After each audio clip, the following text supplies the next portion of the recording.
Bismillahirrahmanirrahim. Étudiants des universités et cours supérieurs, classe préparatoire, je vous propose la résolution d'un système d'équations à trois inconnus selon deux méthodes. La méthode de pivot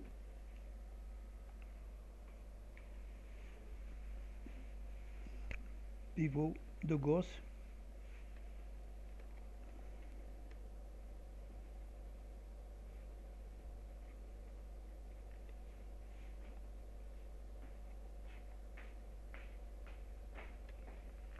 et la méthode Cramer.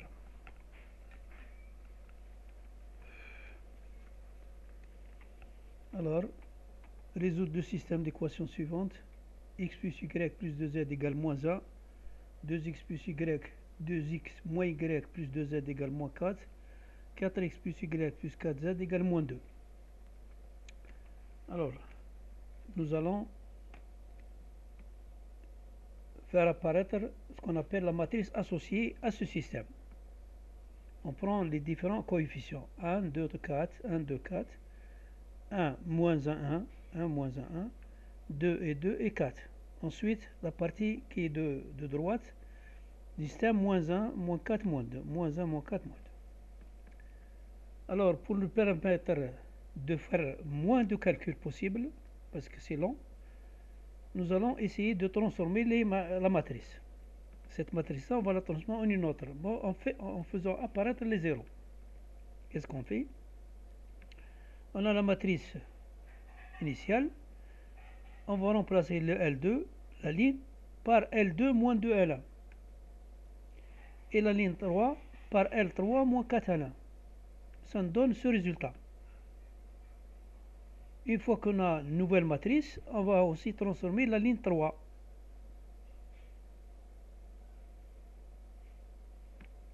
Vous allez me dire comment? C'est suivant les pivots. On commence par le pivot ici, le premier pivot, première ligne, on ne va pas le changer. Ensuite, on passe à la deuxième ligne. Un deuxième pivot. C'est moins 3. Une fois qu'on a cette matrice, on peut encore la transformer comme ça. Pourquoi? On va mettre L3 égale L3 moins L2. On va changer la ligne 3. On va mettre un 0. Donc on va la changer pour mettre plus de 0. Une fois que nous avons des zéros partout, un peu partout, qu'est-ce qu'on va faire? On va voir que si on multiplie par x, y, z, avec moins 1 et moins 2, 4, pourquoi moins 1, moins 2, 4? Parce qu'aussi il faut changer. Si on a changé la ligne L2 et L3 ici, et ici, on doit changer aussi ça.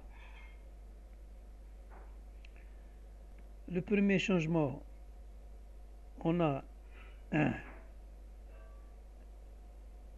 voyez bien. Ensuite, L3.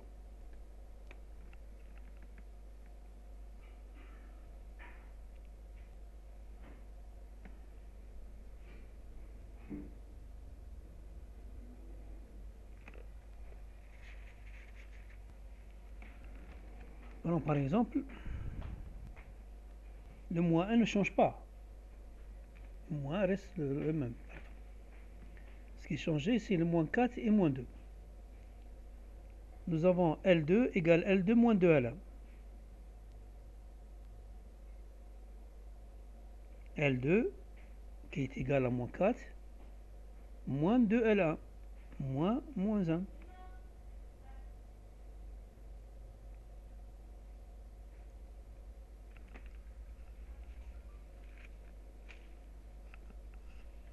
Moins 4 moins 2 moins 1. Moins 4 plus 2 égale moins 2. Voilà, moins 2. Ensuite, on va changer L3. L3, c'est quoi? L3 moins 4L1. L3 moins 2 moins 4L1. L1, c'est quoi? C'est moins 1. Moins 2 plus 4, c'est 2.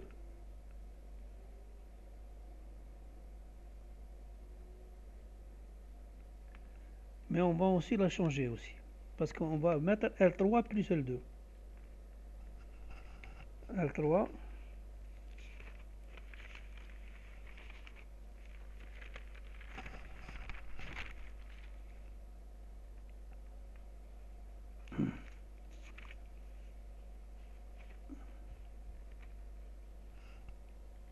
L3. Moins L2. L3.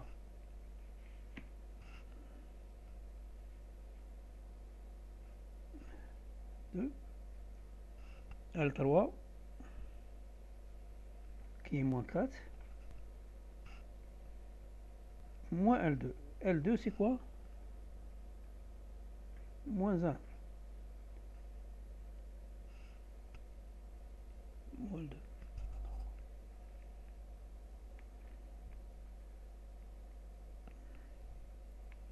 L2 c'est moins 2.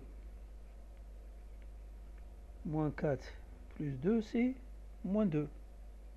Voilà.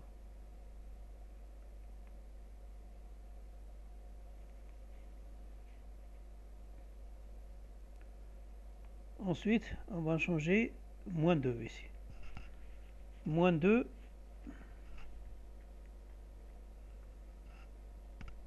moins L2.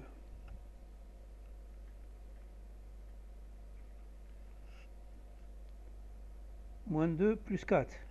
C'est 2.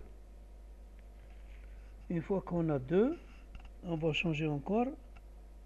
L3 moins L2. L3 c'est 2.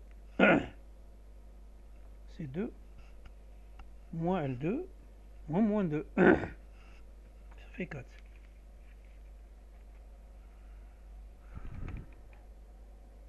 C'est très important. La première fois, on a changé la première fois. On a ça. Et ensuite la deuxième fois. On arrive à cette matrice, à cette situation.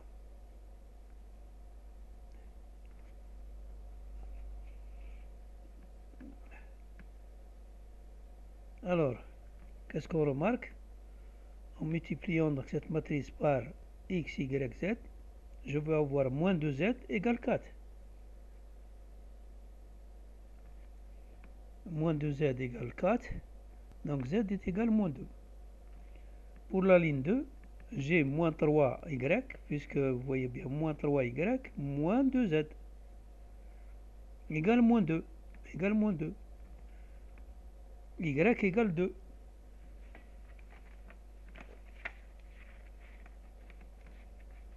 Pour ce qui est de x, je l'ai déduit à partir de la ligne 1. X plus y plus 2z égale moins 1. Voilà. Égale moins 1. Donc ici, ça est égal à 1. Maintenant, je vais vous montrer la méthode Cramer. Premièrement, nous avons A qui est la matrice associée au système, qu'on appelle A. Son déterminant, on l'appelle delta. Vous voyez bien ici, ce n'est plus des accolades communs, mais c'est des traits. C'est des traits verticaux. On va essayer de faire ressortir plusieurs zéros. Si on est en mettant ces opérations-là, on va obtenir à cette situation. On va mettre L3, L3 moins L2, on va obtenir à cette nouvelle situation. J'ai 3 zéros ici.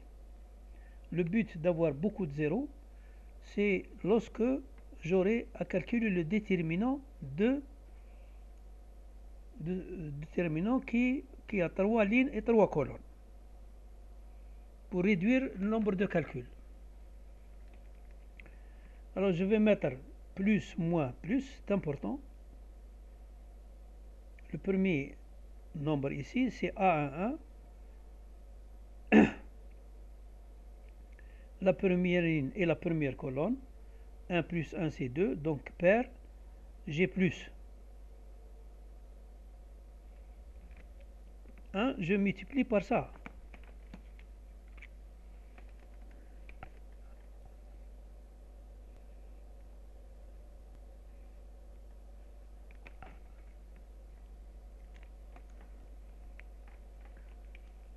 Si je vais multiplier 0, ça, c'est ce qu'on appelle le mineur.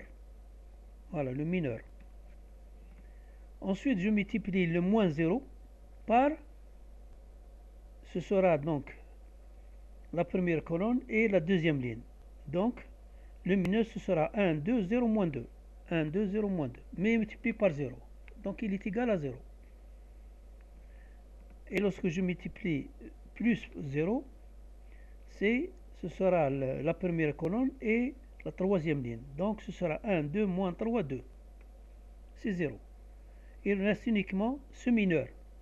Ce mineur me donne 6 moins 0 plus 0 égale moins 3 par moins 2 égale 6. Moins par 2, moins 2 par 0, c'est 0. Donc il reste 6. Le déterminant de la matrice A est égal à 6. Comment chercher les inconnus? Les inconnus, x est égal à delta x sur delta. Delta x, c'est le déterminant relatif à l'inconnu. Déterminant x. Comment on appelle ce déterminant? Le déterminant x, c'est, vous voyez bien ce déterminant, on a remplacé la première colonne par les nombres se trouvant à droite du système. Moins 1, moins 4 et moins 2. Et on calcule le déterminant avec bien sûr les différentes transformations. Bien sûr, il faut transformer pour faire apparaître les zéros. On aboutit delta x égale plus 6. Pourquoi? Parce que je multiplie plus 1 par le mineur, moins 5, moins 6, moins 1, 0. J'aboutis à plus 6. Et le reste, c'est 0. Parce que lorsque je multiplie 0 par un autre mineur, c'est 0. Donc le x, une inconnue dans le système, est égal à delta x sur delta. Delta, je l'ai calculé précédemment, c'est 6. Et delta x, c'est 6. 6 sur 6 est égal à 1. Pour ce qui est de delta y, delta y, je vais mettre donc, je vais remplacer la colonne du milieu par moins 1, moins 4 et moins 2. Moins 4 se trouve à droite du système. Je vais essayer de transformer ce déterminant en faisant apparaître les zéros. Ça me permet de faire moins de calculs. J'aurai donc A1 qui est plus, doté d'un plus. Pourquoi?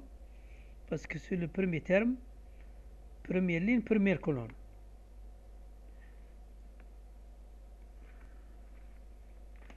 Il y a une formule qu'il faut connaître.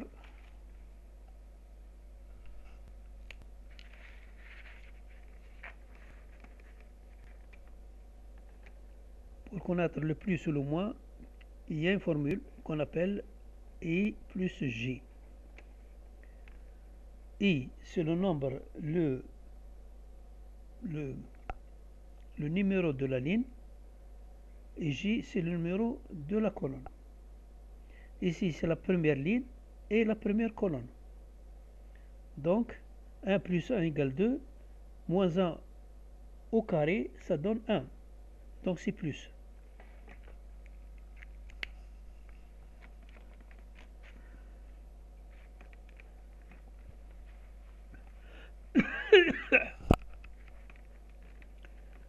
J'aurai delta y, comme vous voyez là, le moins 1 est ici. Je le multiplie. Je le multiplie par quoi? Je le multiplie par ça.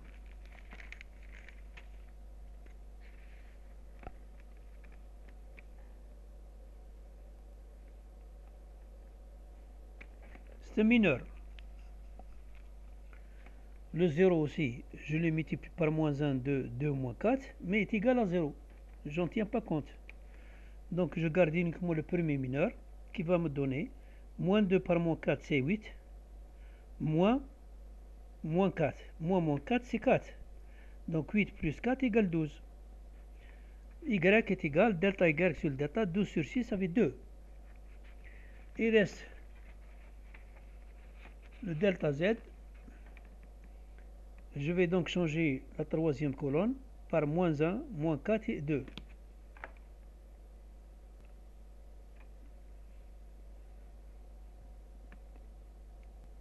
Dans le déterminant de A, je vais transformer de manière que j'ai beaucoup de zéros.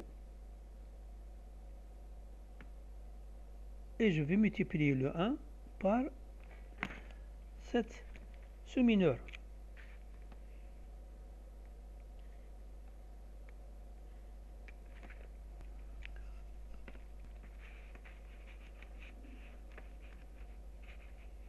Ça va me donner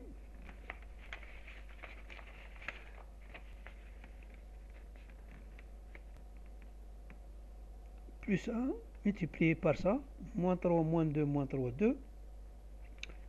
Moins 3 par 2, c'est moins 6.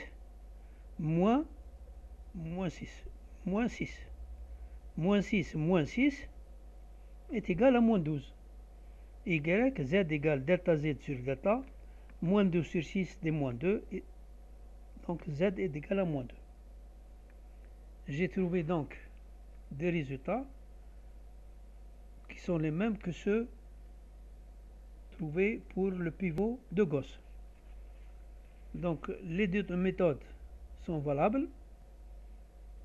À vous d'apprécier si c'est plus long, si moins lent, etc. Je vous remercie de votre attention.